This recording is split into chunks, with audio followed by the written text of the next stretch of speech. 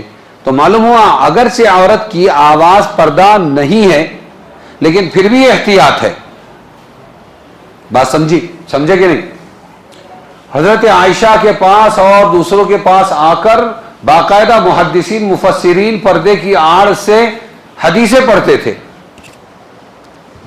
علم سیکھتے تھے. قرآن کا مطلب نہیں سمجھ میں آیا تو وہ سیکھتے تھے. بہت سا علم ملا ہے تمام ازواج سے, لیکن وہی کہ احتیاط کے ساتھ.